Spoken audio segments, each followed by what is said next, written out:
Hello, my name is Reverend Dr. May Elise Cannon. Today is Friday, October 17th, 2025.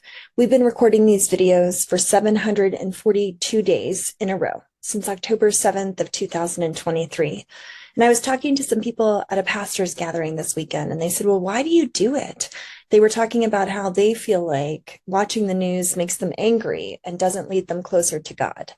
And the reason we do it is we believe that speaking the truth about what's happening as best as we can seek to understand it is a way to give witness to the stories of what's actually happening, that God calls us to be in the world, but not of it, to not ignore injustices, but to seek to respond to them. So we've been doing this every day for 742 days. Updates from the last 24 hours.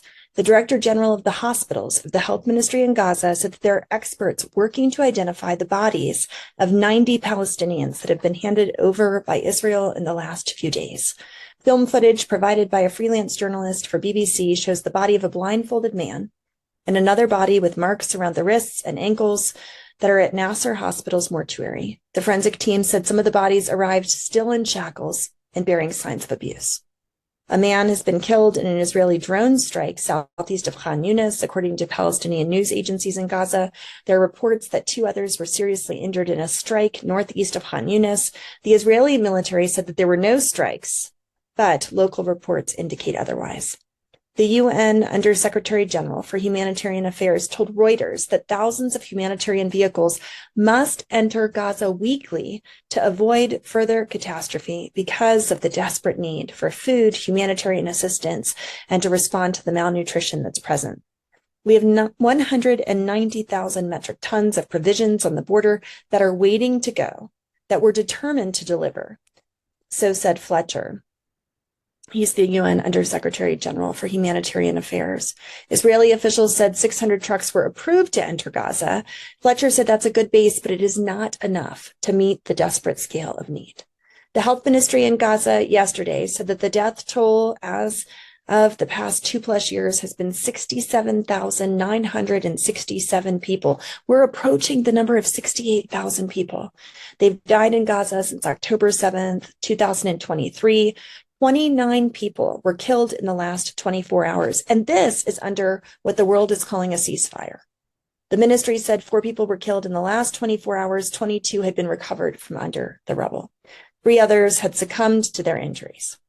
Hussam Abu Safia, the director of Kamal Adwan Hospital, was not released. You'll recall that I said that names were added to the list of those 1,700 or so who'd been detained and the 250 who were held in Israeli military prisons who were under life convictions. One of the names of someone who was supposed to be added to that list was the doctor Hussam Abu Safia. Instead, he was sentenced to another 6 months of detention. And Likud introduced legislation late yesterday that will allow the death penalty for anyone who's put on trial and convicted for participation in the October 7th attacks. It's very possible that Dr. Abu Safia will be included in that trial. If the legislation goes further in the Knesset to pass, and in any case, it seems like the government of Israel is treating Abu Safia as someone who participated in the October 7th attacks. In terms of Israel, Israel received the remains of 2 more hostages from Gaza yesterday. Hamas's military wing, the Qassam Brigade, said yesterday it was committed to the ceasefire plan. It had handed over what it had in terms of bodies that they could recover. They said special equipment is required to find and extract remains of the 19 remaining deceased hostages. A senior U.S. advisor said the recovery of all the bodies could take weeks because of the level of destruction in Gaza. Israeli military aid agency Kogat said today that preparations to open the Rafah crossing for the movement of people are ongoing in terms of negotiations with Egypt. They said a date will be announced at a later stage. We had talked about the Rafah border possibly opening yesterday. It did not, and they don't know what date it might be opened. It should be emphasized humanitarian aid will not pass through the Rafah crossing, so said Kogat in a statement to Reuters.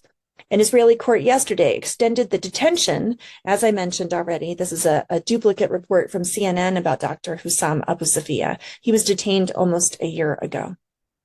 Marwan Barghouti, I've been talking about him a lot in the last couple of days. He was one of the prisoners that Hamas demanded would be on the list of those who could be released. Israel denied his release. He's a prominent Palestinian prisoner, perhaps one that could be begin the process of bringing unity between Palestinians in Gaza and other parts of the occupied territories. BBC reported that he was beaten unconscious by Israeli prison guards on September 14th. Barghouti was allegedly handcuffed, put on the floor, beaten by guards, according to testimony from 5 different Palestinian detainees who were just released in this past week. The Israeli prison service said those are false claims. Israel and the U.S. said yesterday that Israel is now providing quantities of aid to Gaza that are meeting the amount required under the ceasefire agreement. An Israeli official told CNN Israel had allowed only 300 trucks, which was half of the required amount, into Gaza on Wednesday. But the same official later said that as of yesterday, there were no restrictions on the movement of aid. UNRWA said yesterday that it's seeing improvement in the levels of aid entering Gaza, but it warns that hundreds of trucks are needed daily and they're not yet reaching Palestinians. One of the things that will happen is sometimes trucks will be allowed into the enclave, but then they're not released once they're in the enclave. So the devil's in the details in terms of the distribution of aid. Related to the Houthi rebels that are located in Yemen, Irani-backed Houthi rebels yesterday said that their military chief of staff, Major General Mohammed al-Ghamari, was killed in an Israeli-American airstrike. They did not disclose when, and they did not disclose details, but the statement said Ghamari was killed along with some of his companions, including his 13-year-old son. Israeli Prime Minister Netanyahu said another chief of staff in the line of terror chiefs who aimed at Hamas has been eliminated, and we will reach all of them. A couple of international updates. France, the UK, and the US are working to finalize a UN Security Council resolution to lay the foundation for that international force in Gaza. French Foreign Ministry released that in the last 24 hours. Indonesia, Azerbaijan, and Pakistan are in talks to provide troops for a further stabilization force in Gaza. That's according to current and former U.S. defense officials. The current officials said negotiations for a force are ongoing and no country has made a firm commitment. In the U.S. officials said yesterday that Trump's peace plan remains on track despite Israel's threat to resume the war in Gaza due to Hamas's delay in the return of the bodies of hostages. The U.S. advisor said right now the intention is to keep working with both parties, getting them to show restraint, creating the right conditions for demilitarization of Gaza to occur. President Trump said yesterday that Israeli forces could return to Gaza as soon as he says the word, if Hamas refuses to uphold their end of the deal. The U.S. and Israeli-backed private contractor, the Gaza Humanitarian Aid Foundation, told BBC News that it has not operated in Gaza since October 10th, despite having been funded until the end of November. A GHF spokesperson said right now we're on pause, adding he was unsure if they would continue to provide any aid to Gaza. If Hamas continues to kill people in Gaza, which was not in the deal, we'll have no choice but to go in and kill them, so said President Trump yesterday on social media. He clarified that he did not mean the U.S. military going into Gaza. He said someone will go in, but it will not be us. That's an update of the last 24 hours. Continue in your efforts of praying for peace. Sign up for our CMEP newsletter. We have lots of update. Our weekly newsletter came out today with several of our statements and updates, including a gathering that we hosted in Washington, D.C. this past week. That was the family members of American citizens who have family in Gaza. We took them to Capitol Hill to tell the stories about what their families have been experiencing. So pray for peace. Continue to work towards justice. In the name of Christ. Amen.